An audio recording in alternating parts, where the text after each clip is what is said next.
नमस्कार दोस्तों, welcome to SG sociology. पिछले वीडियो में हमने अगस्त काम्टे की थ्योरी विज्ञानों के संस्तरण के बारे में बात करी थी। तो उस टॉपिक से जुड़े कुछ बातें, कुछ पॉइंट्स जो रह गए थे उसे मैंने इस वीडियो में डिस्कस करा है। तो चलिए स्टार्ट करते हैं। इस चार्ट के द्वारा विज्ञानों के संस्तरण के क्रम और उनके जो दो आधार, बढ़ती हुई निर्भरता और घटती सामान्यता, बढ़ती जटिलता, ये जो दो आधार है इनके बारे में काफ़ी अच्छे से समझा जा सकता है। शॉर्ट में इस चार्ट के ज़रिए आप समझ सकते हो, एक बार पढ़ लेना इसे। जैसे कि गणित शास्त्र पहला स्थान रखता है, खगोल शास्त्र दूसरा, भौतिक ये सारा आपको पता ही है। निर्भर पहला विज्ञान आत्मनिर्भर है, स्वतंत्र विज्ञान है। गणित और दूसरा खगोल शास्त्र गणित पर निर्भर है, भौतिक शास्त्र उपयुक्त दोनों पर निर्भर है। तो ये निर्भरता का क्रम है। और घटती सामान्यता, बढ़ती जटिलता, जैसा मैंने पहले बताया था कि गणित शास्त्र सबसे सरल है और जैसे जैसे हायरार्की में आप बढ़ते जाते हो आगे, तो सबसे लास्ट में जो विज्ञान है वो सबसे ज़्यादा जटिल है। इसका अध्ययन क्षेत्र, इसमें अध्ययन करने वाली घटनाएं वो सारी की सारी पूर्व के विज्ञानों की तुलना में काफ़ी ज़्यादा जटिल होंगी। तो ये चीज़ आपकी क्लियर हो गई। अब अगर हम बात करें हायरार्की में बाकी सब्जेक्ट्स के बारे में या बाकी साइंस के बारे में, मैथमेटिक्स तो सभी विज्ञानों का आधार है, उसे प्रथम स्थान प्रदान किया गया है क्योंकि वो बाकी के विज्ञानों को आधार प्रदान करता है। और मैथमेटिक्स की क्या क्वालिटी है कि वो दोष रहित है, सबसे पुराना विज्ञान है, इससे प्राप्त आंकड़े विश्वसनीय होते हैं। चूँकि इसमें हम मूर्त चीज़ों के बारे में अध्ययन करते हैं तो इसलिए विश्वसनीयता ज़्यादा होती है इस विज्ञान में। विज्ञानों के संस्तरण में सर्वप्रथम स्थान गणित का है। गणित सबसे पुराना, आधारभूत और दोष रहित विज्ञान है। पर बाकी के विज्ञानों के स्थानों को निश्चित करने के लिए अगस्त काम्टे ने प्रकृति में घटने वाली सभी घटनाओं को दो बड़े भागों में विभाजित किया, अजीवज और जीवज के रूप में। अजीवज घटनाएं वो घटनाएं होती हैं जिसमें जीवित प्राणी या जीवन संरचना के बारे में अध्ययन ना करके हम वस्तु, पदार्थ, तत्व, इन सब के बारे में अध्ययन करते हैं। और जीवज घटनाएं वो घटनाएं होती हैं जिसमें जीवित या प्राणी या जीवन से संबंधित घटनाओं के बारे में अध्ययन किया जाता है। अजीवज घटनाओं का अध्ययन हम तीन विज्ञानों की सहायता से करते हैं, जिसमें केमिस्ट्री, फिजिक्स, एस्ट्रोनॉमी। इसको जैसे देखो मैंने क्या बताया कि अगस्त काम्टे ने प्रकृति में घटने वाली सभी घटनाओं को दो बड़े भागों में विभाजित कर दिया था, अजीवज और जीवज।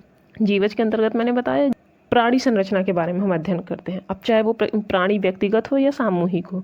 और अजीवज के अंतर्गत हम पदार्थ, तत्व, वस्तु, स्थान, इन सारी चीज़ों के बारे में अध्ययन करते हैं।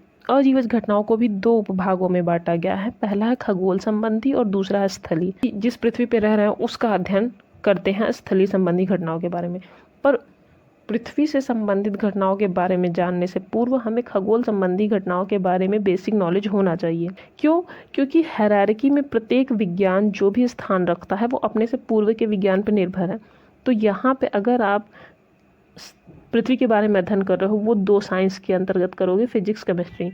लेकिन अगर आप पृथ्वी के बारे में अध्ययन करने जा रहे हो तो उससे पूर्व आपको इसके ज्ञान की तो आवश्यकता पड़ेगी ही पड़ेगी। और खगोल शास्त्र के अंतर्गत हम किन ज्ञान का अध्ययन करते हैं या किन घटनाओं का अध्ययन करते हैं, वो है हमारे पृथ्वी से बाहर अंतरिक्ष संबंधी घटनाएं, जैसे कि जितने भी ग्रह हैं, उन ग्रहों के उपग्रह हैं, उनका स्थान, उनकी प्रकृति, उनका एक दूसरे पे क्या प्रभाव पड़ता है, इन सारी घटनाओं का अध्ययन हम खगोल शास्त्र के अंतर्गत करते हैं।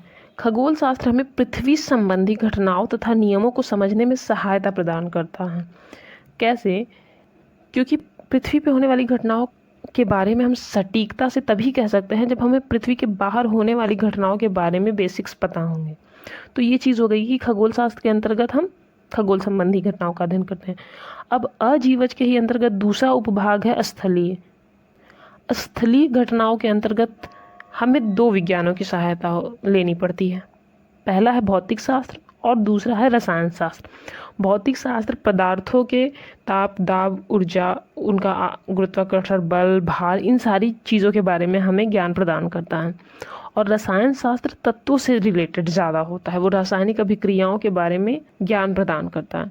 तो अजीवज घटनाओं के लिए हमें तीन विज्ञानों की आवश्यकता पड़ती है, वो तीन ये हैं हायरार्की में।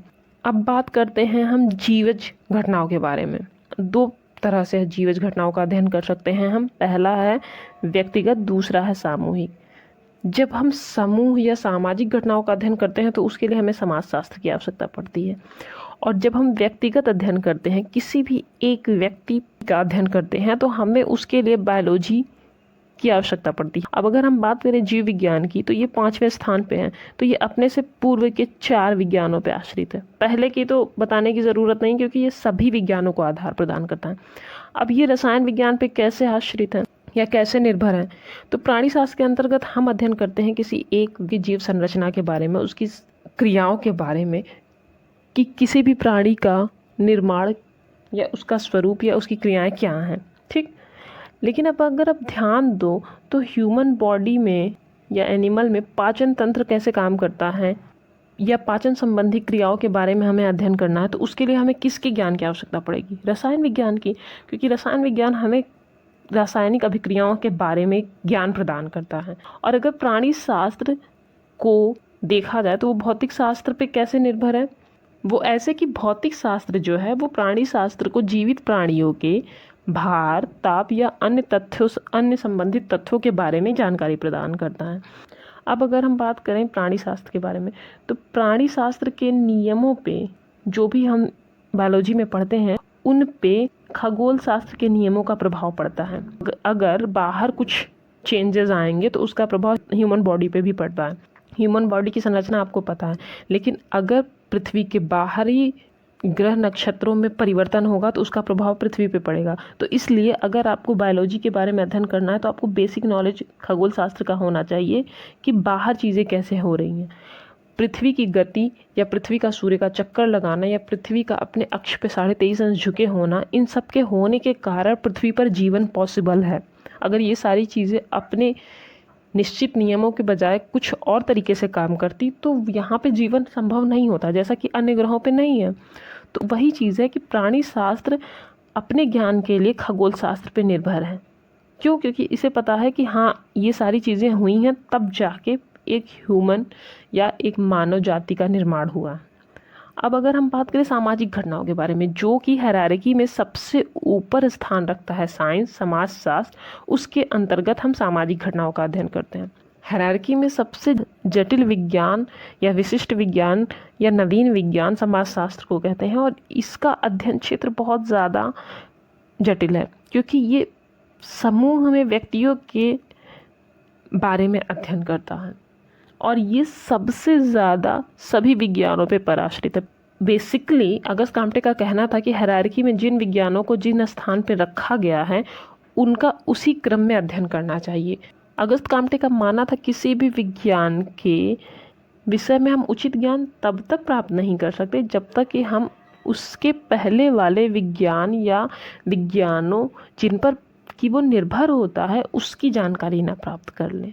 तो आई थिंक अब आपको समझ में आ गया होगा कि अगर मैं शॉर्ट में सब समझाने की कोशिश करूं तो पहले तो विज्ञानों का संस्तरण उन्होंने दिया कि ये 6 विज्ञान हैं और इनके क्या क्या स्थान हैं। इनको 2 आधारों पे उतार चढ़ाव के आधार पे बांटा था।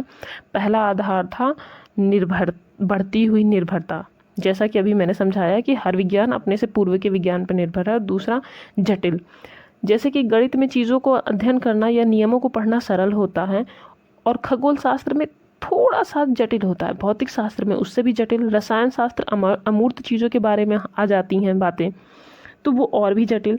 प्राणी शास्त्र और ज़्यादा विशिष्ट हो जाता है क्योंकि और ज़्यादा स्पेसिफिक गहन अध्ययन में चला जाता है।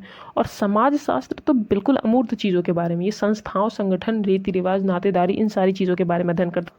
तो आई होप आपको चीज़ें समझ में आ गई होंगी। तो आज के लिए इतना ही, धन्यवाद।